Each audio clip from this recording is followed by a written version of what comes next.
Interesting right now for this Cubs team, Damp. Again, you're locked in as much as anybody in this Chicago Cubs team. What did you make of their offseason overall? Yeah, I think when you look at subtractions and what they lost and then what they gained, you can't help but be excited if you're a Cubs fan. I mean, the amount of talent to get a guy like Kyle Tucker, who's an MVP candidate when he's playing well. So I just think it was a lot of good moves and the experience and depth, right? So like guys like, you know, when you can pick up Birdie, who is a guy who can play first base for you, can play around, has some speed, does those kind of things, has been around the league, knows what he's doing, and then the bullpen. I mean, to go out there and get Presley in the trade, you know, a guy that I love that they picked up, by the way, when they picked up Matthew Boyd.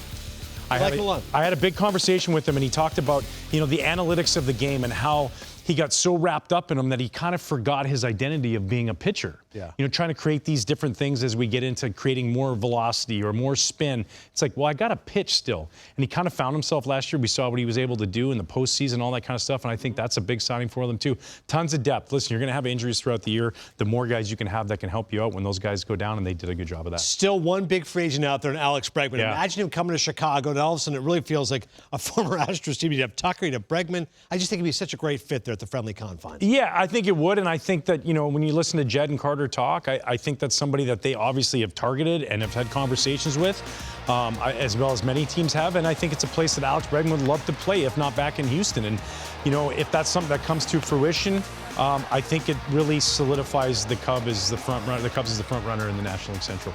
Yeah, I mean, his offense dipped a little bit, but still an elite defender. He won his first Gold Glove, and you see the numbers overall. He's a guy that could put up 26 home runs. Maybe at Wrigley it's 90 RBI. Could be a really effective player for him as well. How about Matt Shaw? Yeah, and that's the thing, right? That's if you go out and get him, it allows Matt Shaw a little bit more time. I know that there's this expectation that you can just slide in, obviously because of the year he had last year. Hit at every level, just kept moving up and just kept raking. He crushes the baseball. But you have to repeat that now again, right? Sometimes we have those years where everything's locked in. There's no track record to depend on that yet, but we know that the talent's there, the work ethic's there. This kid is determined to be great, and I think, you know, eventually he's going to find himself in the big leagues for the Cubs. Is that at third base? Is that at, you know, second base? We don't know, but wherever he ends up, I think he's going to be a great addition. And if you go out and get a guy like Bregman, it just gives him a little bit more time to season and mature. But also, Craig Counsell said it, he's going to get every shot and every opportunity right now going forward to be the third baseman on opening day. And starting pitching-wise, Shohei Imanaga is going to be the opening day starter. Yeah. He's a guy that he's a ton of fun to watch him because it's such a great reminder. You don't have to throw 97 to be effective. The fact he'll start one of the Tokyo Series games, according to Craig Counsell, I just think he's a lot of fun to watch pitch. Yeah, and this guy's a student of the game. I think that's what gets lost in this because he's got a great personality. He's got the awesome hair. He's bowing to the hitters when they come up. He's doing all these things. This guy loves baseball. Like, I mean, when he was in Japan, he was diving into hitters over here and pitchers and the history of the game. He really appreciated everything he is doing.